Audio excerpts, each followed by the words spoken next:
This is my 70s model John Deere skid steer. It has a 4-cylinder Wisconsin motor. I think it's about 37 horsepower. Now, I've worked on this probably more than I've used it, mainly because of the engine. I've had some clutch issues as well, but I just blew another head gasket and I'm about to the point where I'm going to repower it. I just recently built this fuel tank right here because the original fuel tanks are right here in the back, dual fuel tanks, and they had a lot of rust in them. I cleaned them out the best I could, but I kept sucking up a lot of rust. And I also kept burning fuel pumps up. I don't know if it was from the rust or from the lift.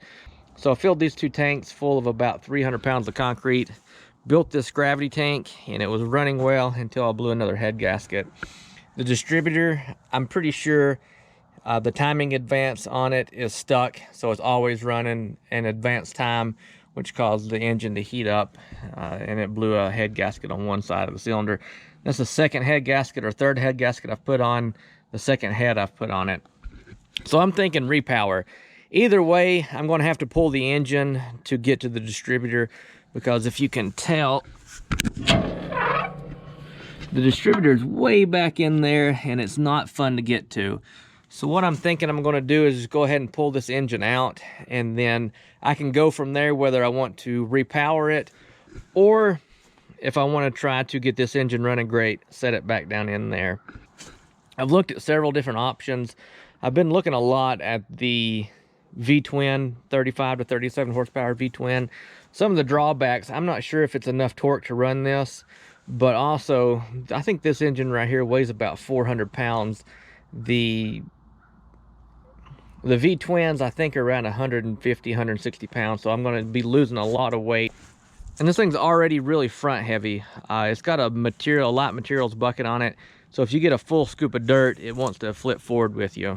So that's something else that I'm going to have to combat. But the first thing I'm going to have to do either way is to just pull this engine. That way I can work on it outside of the skid steer, mainly just to be able to get to that distributor.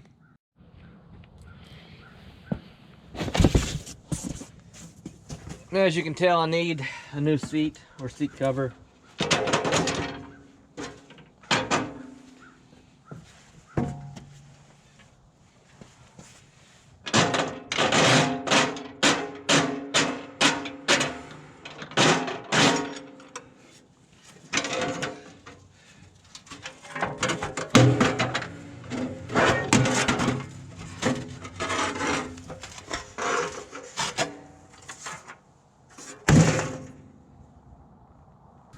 And right here where that chain is where the motor connects to the hydraulic pump. I just got through doing some work right here on the hydraulics.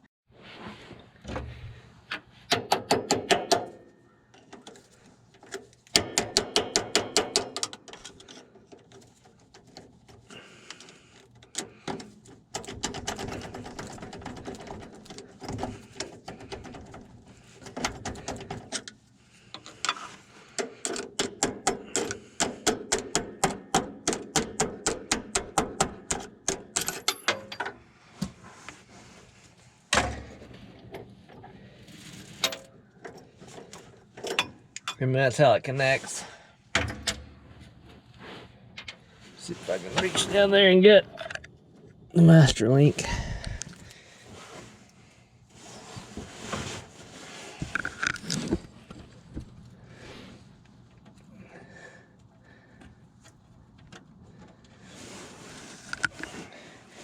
And that's one positive thing, I guess, to doing an engine swap with this. You pretty much just connect right there onto what essentially is a gearbox, which runs the hydraulics, but also runs the belt. So anything that you can get to line up and hook to it with enough power will run it. All right, let's see if we can get this counterweight off. I don't know how long it's been on here. Not too bad.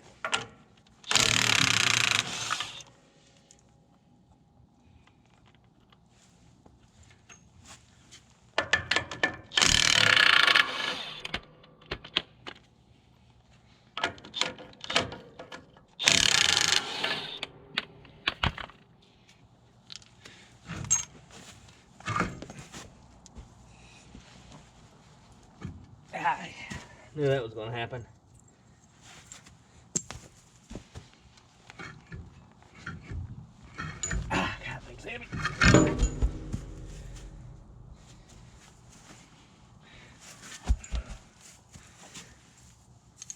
thing's bolted in only with 4 bolts, but the problem is getting to those bolts. I wish I'd had the forethought to put this in the garage before I done this, but I broke the rotor button when I was working on the distributor, so it'll run with the head gasket blown, but I don't have another rotor button, so I'm out here working in the dirt.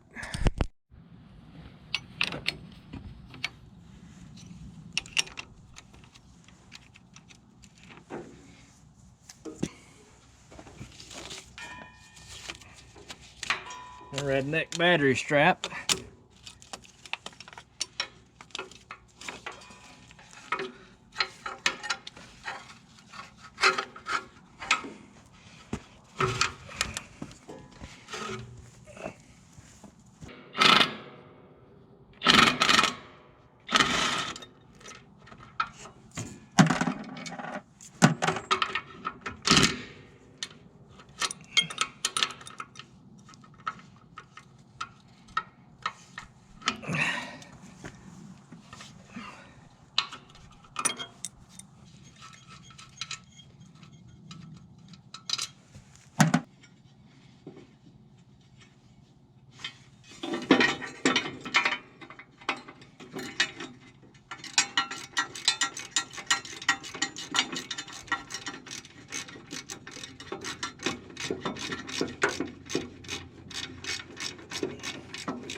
So right now what I'm going to do is unhook the electric, the fuel, and then try to get it unbolted.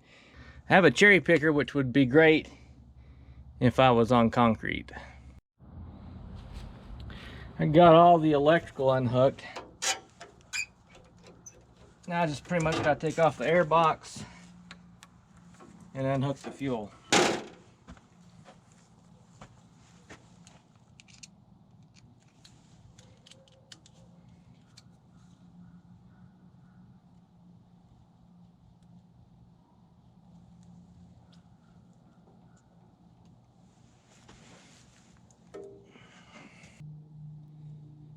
I need to go get a jack and maybe jack this up to see what it's going to take just to get to those 4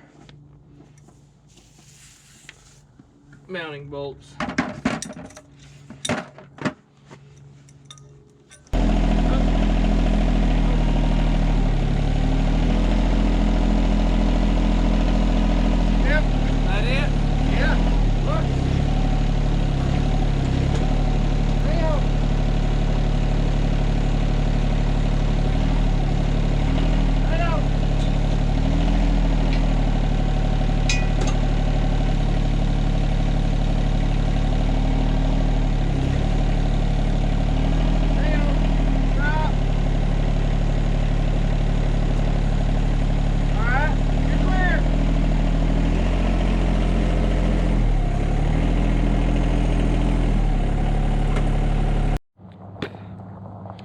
All right, I got the motor out. As you can see, there's a lot of room in here, so the options are wide open for a repower. All you gotta do is hook up to that sprocket right there, or put in a Lovejoy coupler, and then you're good to go. Fabricate some mounting brackets. I got the engine in the garage.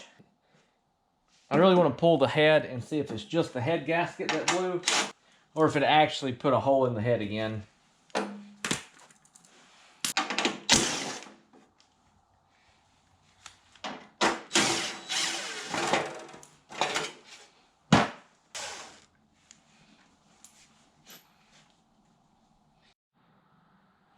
So I got the head off, and just as I suspected, the head gasket blew. The motor supposedly was rebuilt from the bottom up less than probably 5 hours ago, but it had sat for about 10 years. And I think what the issue with this is it's stuck in time advance, so it's always running in advance time, and it's heating that up and blowing that. So I'm going to do a little bit of research and figure out if I want to buy like a Petronix distributor and put a new head gasket in it, throw it back in and see what happens, or if I just want to forget this whole thing and try to repower it. I really would like to go back with a repowered unit something newer that I don't have to worry about or don't have to work on a lot. So leave a comment below what you think I should do. As always, thanks for watching.